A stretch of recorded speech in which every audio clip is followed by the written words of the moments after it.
Cyril did well there. He made light of it and got down to it, and he was a very volatile character in many, many ways. He didn't suffer fools gladly, as you well know. He was a super player as well. I mean, he was a fantastic player. In fact, for years, Tottenham supporters sang the same words. Nice one, Cyril. The chant became famous. The man behind it slowly faded away. Today, many fans still know the song. Far fewer remember the player. That player was Cyril Knowles, a Spurs hero, a trophy winner, and a footballer many teammates never forgot. Pat Jennings later called him just brilliant. He remembered the magic in Cyril's left foot, the attacking runs, the confidence, the quality that made him different. Long before attacking fullbacks became football's future, Cyril was already changing games from the left side. To supporters, he was a hero. To teammates, he was a trusted friend. And to Spurs, he became part of an unforgettable era. But football glory does not last forever. The years ahead would bring disappointment, heartbreak, loss, and an illness that arrived far too soon. The tragic end of Cyril Knowles was not one single moment. It came little by little. A dream that never fully happened. A career cut shorter than it should have been. A life touched by tragedy, away from football. Until one day one of Tottenham's most loved sons was gone. Yet the song remained. The memories remained. And so did the admiration of the men who knew him best. Because Cyril Knowles was more than a chant. He was a Spurs legend, a football pioneer, and a man taken far too soon. Subscribe because legends like Cyril Knowles should never be forgotten. Long before Spurs supporters sang his name, 3 clubs had already turned him away. Manchester United said no, Blackpool said no, Wolves said no. For most young players, that would have felt like the end. For Cyril Knowles, it became the beginning. He grew up in the Yorkshire mining village of Fitzwilliam, a place where nothing came easy and where hard work mattered more than promises. Football was no different. When Middlesbrough finally gave him a chance, Cyril grabbed it. But the player they signed was not the fullback football would later remember. He carried the instincts of an attacker. He loved getting forward, he loved crossing, and he never seemed afraid of taking risks. Those qualities would eventually make him different from almost every defender around him. As the years passed, his potential became impossible to ignore. One man who noticed was Bill Nicholson. Nicholson had built Tottenham into one of England's most respected clubs, and when he looked at Cyril Knowles, he saw something others had missed. Not just a footballer, a future Tottenham player. In 1964, Spurs paid around £45,000 to bring him to North London. At the time, few supporters could have known what was coming: the trophies, the famous chant, the admiration of teammates, or the place he would earn in Tottenham history. The clubs that rejected Cyril Knowles saw an ordinary young player. Bill Nicholson saw something much more valuable. And before long, the rest of football would too. The more Cyril Knowles played, the harder he became to ignore. He wore a defender's shirt, but he rarely played like one. Most fullbacks stayed back. Cyril went forward. Most defenders looked for safety. Cyril looked for space. Again and again he attacked down the left side, crossing, creating, causing problems. Supporters loved it. Opponents hated it. Years later, Pat Jennings summed him up perfectly. Cyril was brilliant, just brilliant. He also remembered the magic in Cyril's left foot, a left foot that became one of Tottenham's greatest weapons. One cross, one pass, one run. That was often all he needed. What made Cyril special was timing. Long before attacking fullbacks became common, he was already playing that way. Pat Jennings later called Cyril and Joe Kinnear pioneers, players who attacked from positions where others stayed cautious. One European night against Torino proved it. Cyril and Kinnear pushed forward so often that Torino simply could not cope. The Italians expected defenders. Instead, they found danger coming from both flanks. But Cyril was never just about flair. There was steel behind the skill. On his first day at Tottenham, he was reportedly so eager to prove himself that even Dave Mackay had to tell him to calm down. That was Cyril Knowles. Grace and toughness, skill and courage. And while supporters admired the football, one man had already seen it coming. Bill Nicholson never needed famous quotes to show what he thought. He simply kept picking Cyril Knowles. Week after week, season after season. At Tottenham, trust had to be earned. Cyril earned it, and with every passing year, he was becoming far more than a good fullback. He was becoming one of Tottenham's most important players. By the end of the 1960s, Cyril Knowles was no longer fighting for recognition. He had earned it. The young player rejected by 3 clubs had become one of Tottenham's most trusted performers, and the success soon followed. the FA Cup, the League Cup, the UEFA Cup. Cyril played his part in all of them, not as a passenger, as a player who helped make things happen. What made him different was his ability to change a match from an unusual position. Most teams expected danger from their forwards. Tottenham could find it from left back. Again and again, Cyril pushed forward, crossing, creating, attacking, and forcing opponents onto the back foot.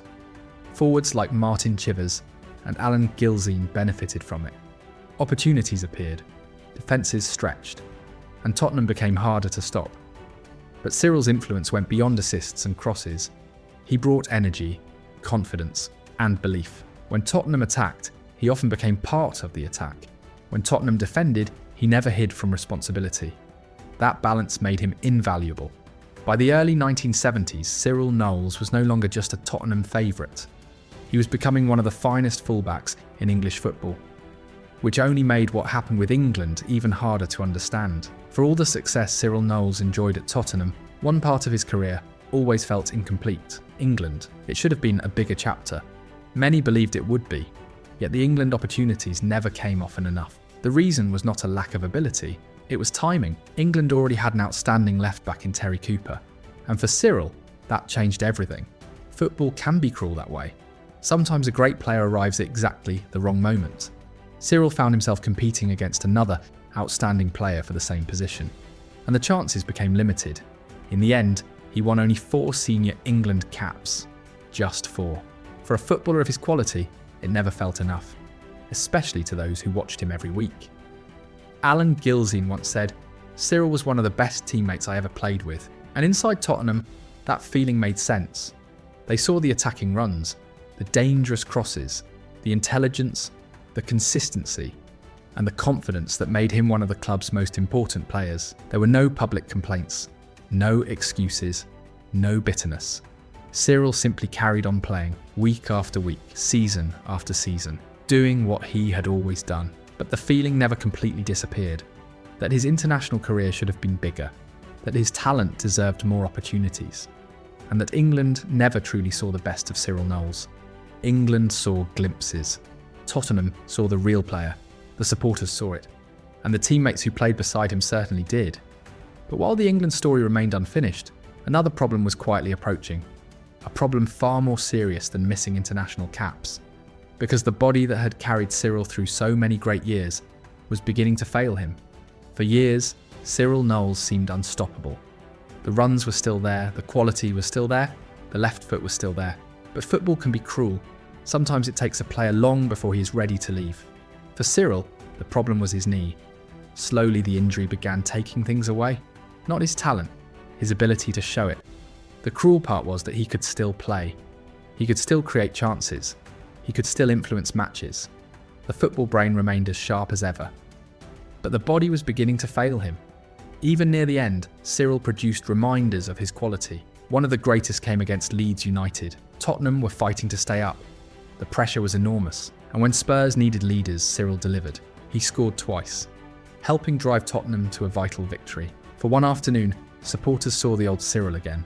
The confidence, the determination, the magic in that left foot. But football was running out of time.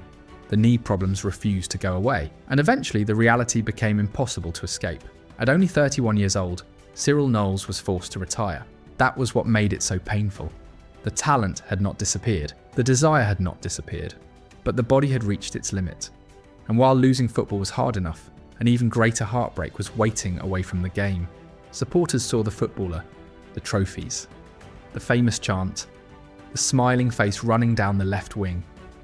But away from the stadium, Cyril Knowles was facing battles no football crowd could help him win. Life was becoming much harder. Then tragedy struck his family. A tragedy far greater than any defeat on a football pitch. His young son was killed in a freak motorway accident. The loss was devastating. No trophy could ease it. No victory could erase it. For a father, it was the kind of pain that never truly leaves. Yet Cyril carried on, just as he always had, quietly, without seeking sympathy, without drawing attention to himself. The supporters still sang his name. The football world still remembered the player. But behind the scenes, Cyril was carrying a heartbreak few people could fully understand. That is why his story feels different. because the tragedies in his life did not begin with illness. They had already arrived years earlier, and although football had taken him away from some of his problems, it could never protect him from all of them. The chant remained, the memories remained, but so did the pain, and sadly, even darker days were still ahead. Retirement ended Cyril Knowles' playing career, but it did not end his connection to football. He still had too much to offer, too much experience, too much knowledge. So he started again, this time from the dugout.